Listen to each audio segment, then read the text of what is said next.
evening. We just realized we're a minute late. So we try to be like on the dot. And so we apologize if you are going, oh no, where are they? We are here. Here we are. We are here. We are here. We are here. That's a little Dr. Seuss reference in case you, I guess that's politically incorrect now, isn't it? Sorry. No. Yeah. We're Dr. Seussing. Yeah. So anyway, Good evening while we talk about faith and mental health and what's politically correct and what's not. Yeah. So if you're out there, please let us know. We're particularly curious for those who are watching on Think Differently Academy to know. We're working on finding out if you can comment while we do this. And some of you know, and we want to always say early, we're taking a few weeks to broadcast on 3 platforms simultaneously: Facebook, YouTube. That's one of the dogs.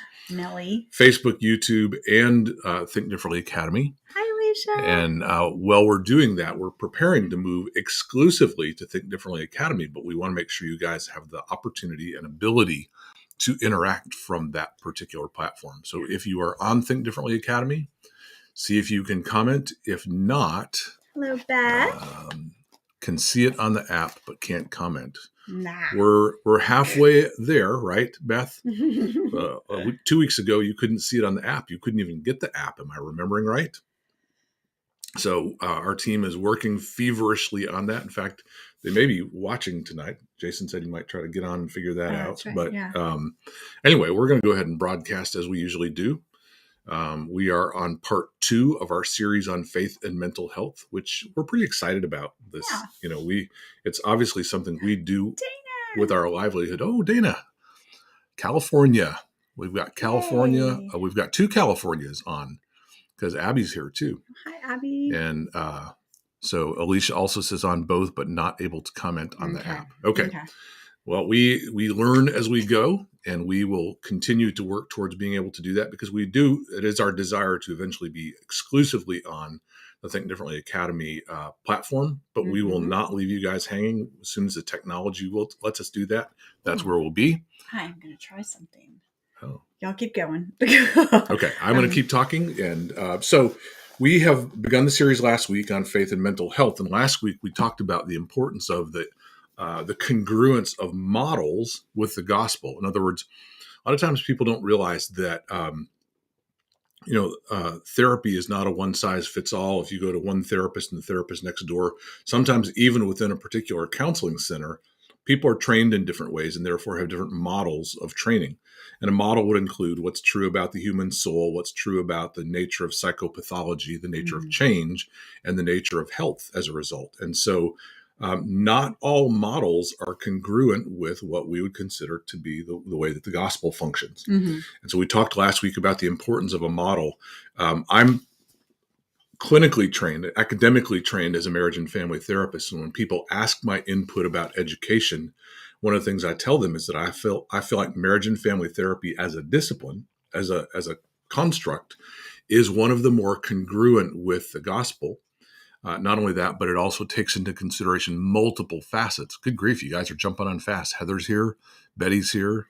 Jen. Hello, guys. Did I miss one? Yes, looks like you I might have missed. We got Jim. Jim from Alberta.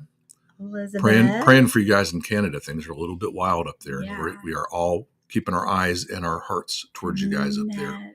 Yes. So, and Trey. Nice. Hey, Trey. And Trey's here. And Lisa.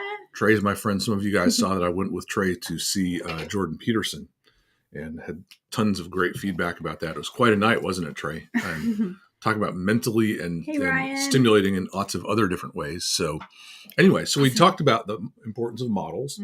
And as I was starting to say, the model that I was trained in specifically is marriage and family therapy. Our certification students are going to dig into that with us in the second half of the training and certification program. Why marriage and family therapy as a model? Why family systems in particular, I think, is a particularly compatible model with the gospel. And one of the reasons I tell people is because in a family systems model, there's an expectation that we can describe something that we would call objective truth. objective truth, meaning it's observable, and all reasonable observers would say this is something that's true. So we say, here's a healthy family system, here's an unhealthy family system. Here are the patterns within a family that are healthy, here are the patterns within a family that are unhealthy. A lot of times in psychology, what we see is more of a relativistic or subjective model of truth that says, truth is based on a person's experience, truth is based on a person's perspective. And so among the main things I like about the marriage and family model is its emphasis on this idea that there's objectively healthy and objectively unhealthy patterns. So other things as well.